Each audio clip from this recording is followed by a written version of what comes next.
I'm very happy to be here with Yusek Cristal. This is the first time we're going to have a conversation like this in front of a lot of other people. I'd be happy to get your questions later on, but for now, it's my one-on-one. So as the country faces Industry 4.0, I think from the space in media, it's either we see people are very excited or they have anxiety attacks. I suppose in this group, there are more people who are excited than I see your hands. Excited? Anxiety attacks. A little. Well, you know, if you realize that nothing has ever happened the way it's happening now. I mean, when the wheel was invented, the assembly line happened many years after. Steam engines and computers and many decades in between, but now everything is happening everywhere all at once. You have biotech, AI, fintech, quantum computing, and it's all coming at you from all angles. And if you look at industrial revolutions since the beginning of time, it has always been followed by unrest. So governments around the world have a huge job ahead of them, and I think this is our agenda today, to talk about what government is doing, how it's doing the governance part of digital transformation. And that would be my very first question. I know you're very excited about open access. This is something that you've worked on for quite some time. How is this going to help digital transformation? Thank you, Salvin, for the initial question. And I want to thank the organizers, of course, for inviting Tenda to this very important conversation. First off, I would like to start by echoing that digitalization is a development priority for the Philippine government. In fact, the President himself stated in his State of the Nation address that digitalization is the call of the future, not of the future, but of the present. So, when you look at your Philippines development plan, digitalization is actually across country strategies, across all of the chapters of the PDP. So we're taking this very seriously. Now, when you look at the framework for digital economy, the World Bank actually has 6 pillars for this framework. And digital infrastructure is one of that very important framework. Of course, including digital skills, digital businesses, public digital government, trust environment. So I would just like to focus first on the digital infrastructure. When we talk about, digital transformation all over the country, public and private actors, businesses, what we need is a very robust, resilient digital infrastructure in place.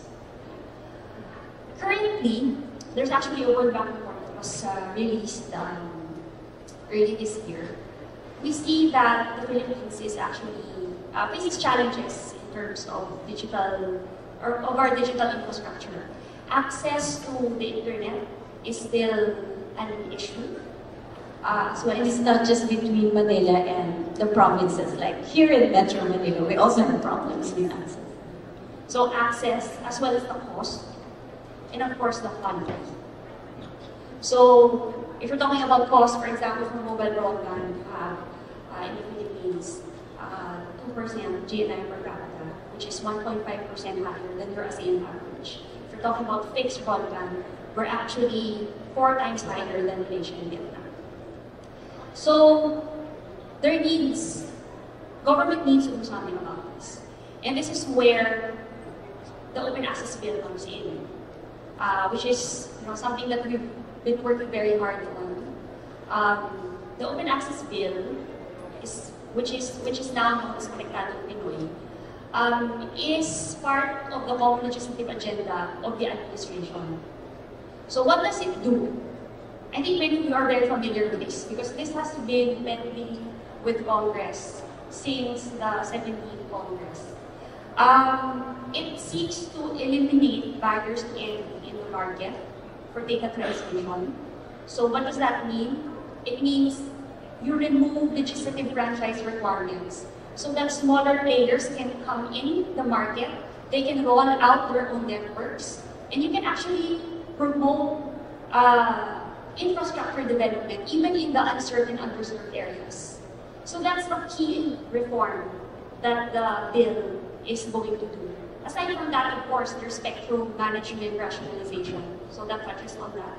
There's also passive infrastructure sharing provisions in the bill, which promotes also infrastructure deployment, okay, as well as, of course, enforcement and monitoring mechanisms. So I think this measure that I'm mentioning to you, all of you today, is something very important for the country, especially since we're in a digital transformation summit. So I encourage everyone to really support our initiative in this. I think that deserves a round of applause, right, guys? We've all been complaining about our internet connections. Now here we are with a solution. It has taken how long to have this kind of reform? RA 7925 has been there since the 1990s. You have a very outdated radio communications law that deals with the spectrum management, and that was in the 1930s, if I'm not mistaken. So it's a very old, outdated law. So we're now in this like 4.0 revolution. We need to update our telecoms laws as well. There is also a lot of talk, not just here but around the world, about regulations on AI. You know, in ABS-CBN news channel at ANC, every time we talk to tech people, it's all about AI, it's all about quantum computing. I'm getting anxiety attacks in the middle of the night, I must admit. There are a lot of questions because this is something new, and I don't think there's one person on the planet who knows completely what is going to happen in the next 20 years when it comes to quantum computing specifically. How is the government dealing with it, and what can we expect? So we know that all around the world, AI has gained the attention of government regulators. The EU has actually passed legislation on AI. The United States issued an executive order already on AI that directed basically the entire cabinet bureaucracy to kind of like have policies and rules in place for this technology. So here in the Philippines, we have a national AI roadmap that is done by the DTI. The DOST is, of course, doing a lot of research on this field as well. And I understand that the ICT has been crafting ethics guidelines on the use of AI. On the legislative side, we have bills in the lower house dealing with AI. Okay. Some of them is mainly just having a council for AI that involves many actors in government so that we can formulate a coherent policy framework. I guess I need to mention one of them that I guess is quite problematic in that it prevents the termination of labor because of the use of AI, which I think is personally is not an appropriate approach, of course. I think you will all kill me if I say I agree with that. But that's on the very initial, stage. So what I think is important on the side of government is actually to collaborate across the different government agencies that are working on this field and come up with a coherent kind of like mapping what is exactly happening in the market and what are the regulations in place, what are the gaps, what are the challenges, what should we do about it. Some sort of that kind of like a white paper. So for example, when you look at how the UK did it with the Competition Markets Authority, before they established their digital markets unit, they actually did a mapping exercise on what are the challenges and what should we do about it. And NEDA is taking steps to actually do this exercise. We just established a Digital Technologies and Markets Unit. And we would love to collaborate with everyone in this room so that we have a more informed information on how we can craft, policies or regulations. If it needs to be a law, if it needs to be just a guidelines, if it needs to be, a regulation, at least we have that building block in place. It's very.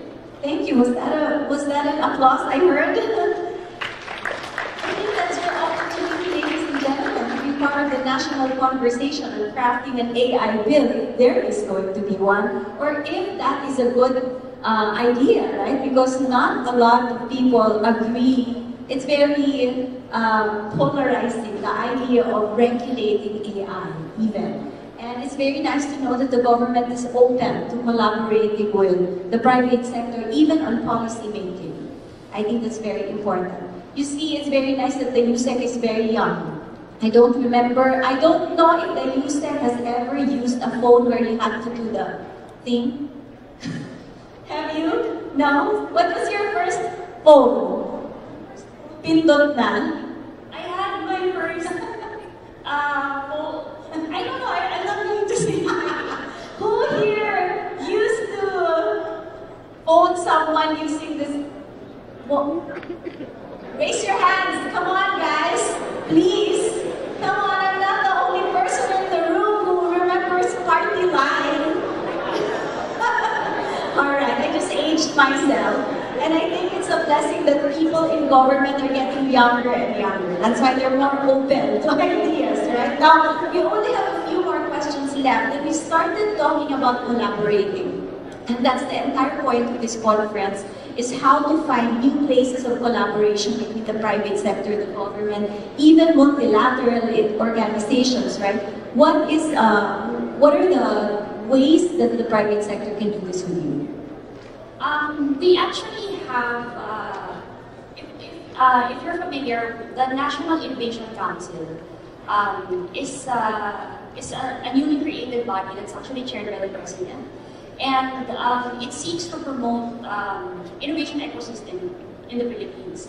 So the NIASD, or the strategy document that was issued by the Council, actually identifies collaboration as one of the key building blocks for a dynamic innovation ecosystem. And it promotes as a strategy collaborations between government, academia, and industry. So just for your information, the council is composed of 18 government agencies, but it also has a large number of private sector representatives from the academia and from industry, which is around 8. So that's a very good venue for collaboration. And another one that I want to mention is the public-private partnerships. So if you are aware, we have actually amended the PPP code, and that there is that drive by the government to promote public-private partnerships. Okay. So especially in this space, I mean, traditionally, if you look at PPPs, it's all about hard infra, right? Building bridges, building roads, but airports. But we need more PPPs in this space. So I know that many of you here are industry leaders, and I would just like to plug, perhaps, I have a list here of PPP projects in the sector. So maybe you would have some ideas also that you can pitch to government. Maybe you can enter into joint ventures with local government units, because we're very aggressive right now and also doing capacity building for our government agencies. So just to give you an idea of the PPP projects that are in the pipeline. So we have here, for example, financing, upgrade, design, development, operation, and maintenance of the Philippine Identification System. So the PhilSys data. So we have around already, I know there has been hiccups in the implementation. Who here has not received their PhilSys ID? Oh, but wait, bring your hands down. That's just a joke. So there's an update on June 10th. There's going to be a launching of the digital database, so that you can just get your digital ID. Digital, so no need for the physical one to be delivered. You're gonna have your digital ID. Yes. Okay, so I think, sorry, you said, for those who are very frustrated, they can go to the eGov app to get your digital Philippines national ID.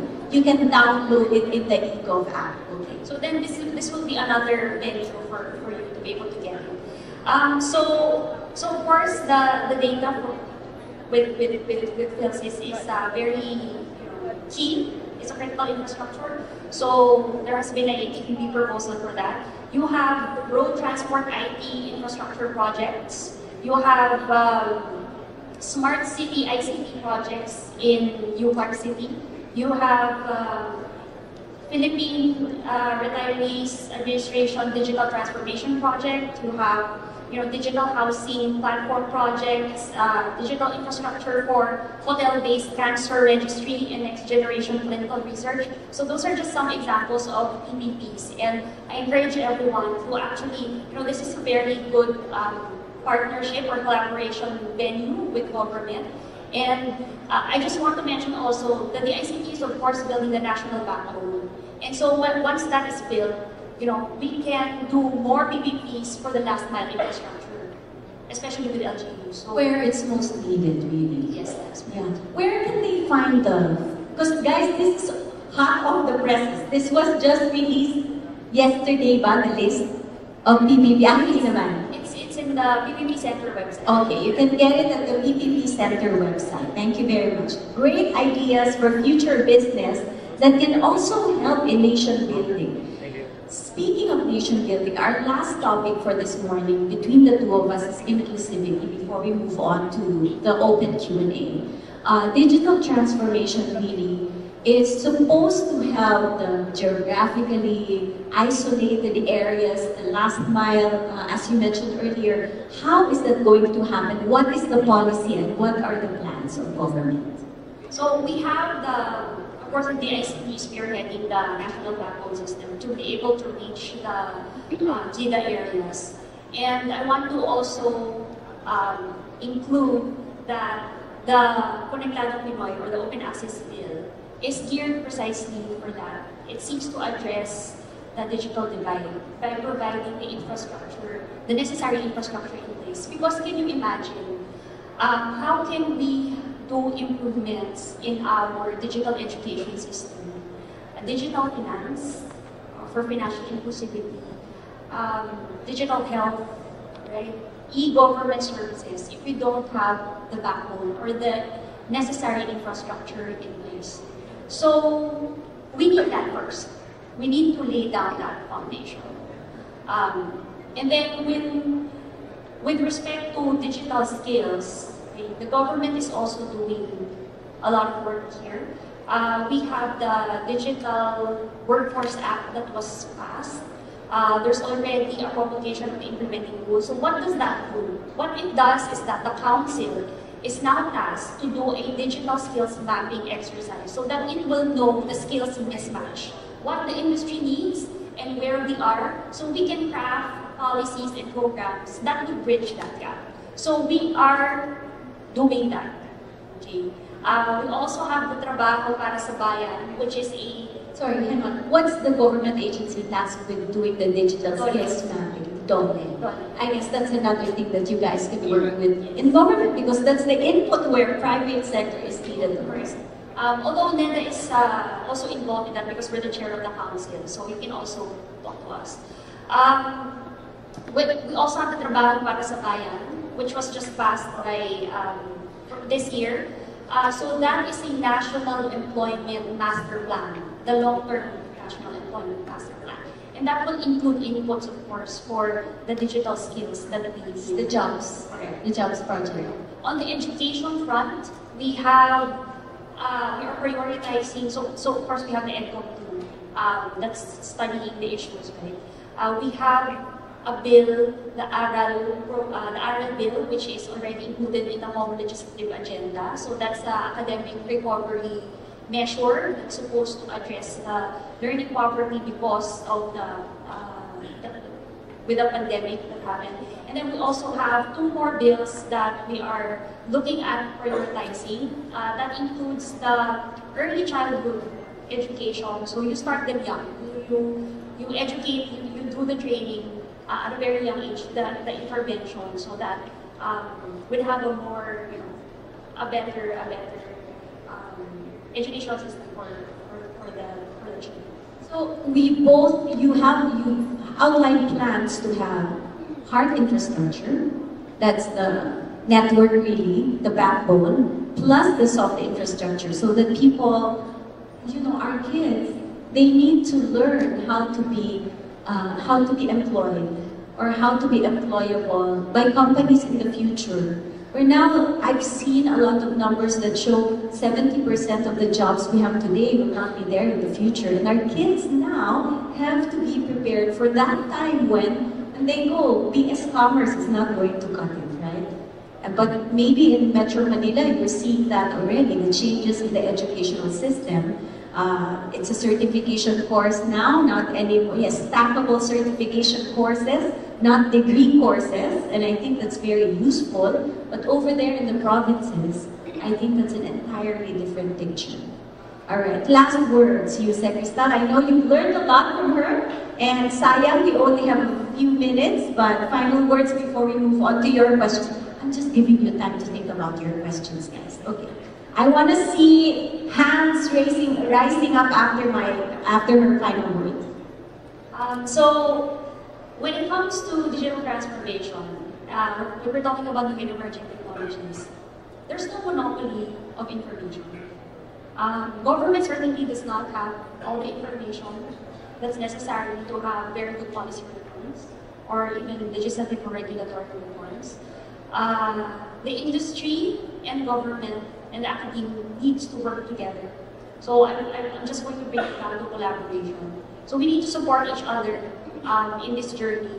And so now I guess I think I've emphasized enough how important your support is to the initiatives of government. And we also would like to really collaborate with you, because we cannot craft good policies without understanding the needs of the industry.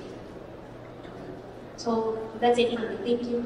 One round of applause, and I saw one person immediately. Yes, sir. Do we have microphones in the audience for those who want to, or you want to run up here to join us? Anybody can provide a microphone for the person asking the question? Anybody? Or maybe you can come up here and lend you my mic. Come on, run up.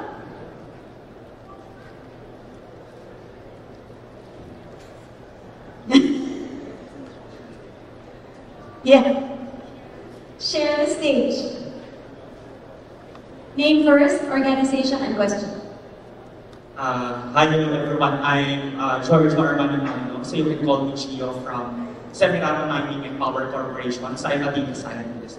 So my question, ma'am, is what are your thoughts regarding the House Bill 9448 or the Protection of Labor Against Artificial Intelligence Automation Act that seek to regulate the use of AI in workplaces and protect employees' job security?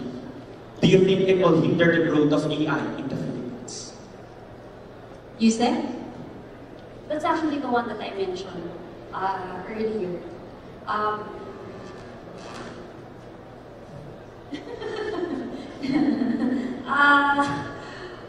Obviously, this is a very, what do you call that?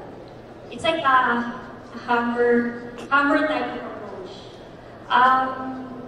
There are better ways of addressing the transition for our labor force so that they would get the necessary skills to confront the needs of the corporate world. So yes, I understand what you're trying to say.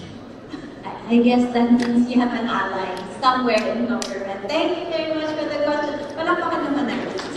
Anybody else? No more questions? Thank you. Oh, I'm so sorry. We've run out of time.